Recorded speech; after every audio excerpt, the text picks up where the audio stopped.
4 जुलै हा अमेरिकेचा स्वातंत्र्य दिन. त्यामुळे अर्थातच इथे उत्सवी आणि उत्साहाचं वातावरण आहे.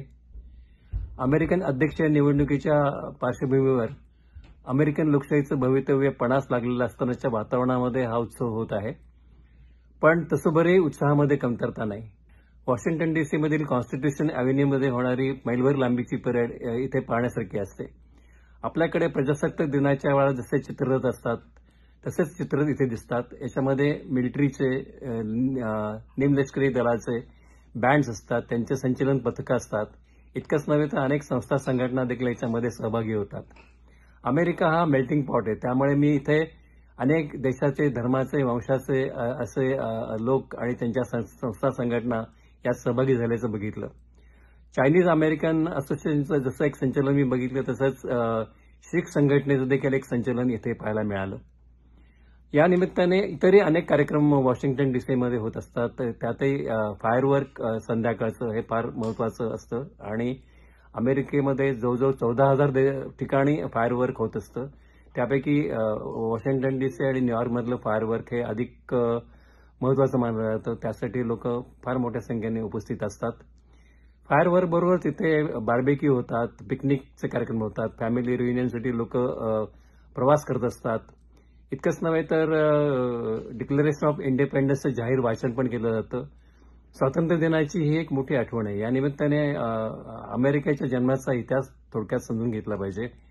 1492 मध्ये कोलंबसने अमेरिकन खंडाचा शोध लावला. त्यानंतर युरोपातील अनेक देशातील लोक अमेरिकेमध्ये येऊ लागले. ब्रिटनमधील देखील लोक येऊ लागले. त्या काळामध्ये ब्रिटन ही महासत्ता होती आणि ब्रिटनच्या अनेक देशांमध्ये वसाहती होत्या. त्यांना अमेरिकेत देखील वसाहत निर्माण करायची होती आणि त्यांनी तशी ती वसाहत निर्माण केली. पण तेथील मूळ रहिवाशांना जाचक होतील असे कठोर कायदे केल्यामुळे इथे असंतोष भडकला आणि 1773 मध्ये बोस्टन टी पार्टीच्या निमित्ताने या बंडाला आणखीन प्रेरणा मिळाली आणि अमेरिकेच्या 13 कॉलनीजनी एकत्र येऊन 1776 मध्ये 4 जुलै 1776 रोजी डिक्लेरेशन ऑफ इंडिपेंडन्सचं एकंदर घोषणा केली.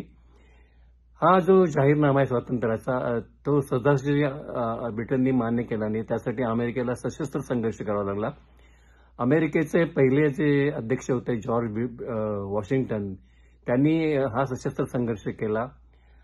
1781 मध्ये ब्रिटन आणि फ्रान्स यांच्या सैन्याने लॉर्ड कॉर्नवॉलिस यांच्या नेतृत्वाखाली जे संघर्ष केला त्याच्यामध्ये ब्रिटनला पराभव पत्करावा लागला आणि अमेरिकेला त्यांना स्वातंत्र्य द्यावं लागलं. असा हा स्वातंत्र्याचा इतिहास आहे. त्याच्यामध्ये अनेकांचं योगदान आहे. ही जी घटना अमेरिकेची लिहिली गेली ती थॉमस जेफरसन यांनी लिहिलेली आहे आणि जगामधली पहिली ही अशी लिखित घटना त्याला म्हणता येऊ शकेल. तर असा हा स्वातंत्र्य दिनाचा इतिहास आहे आणि त्याचं स्मरण अमेरिकेतील लोक या निमित्ताने करतात, आनंद घेत असतात.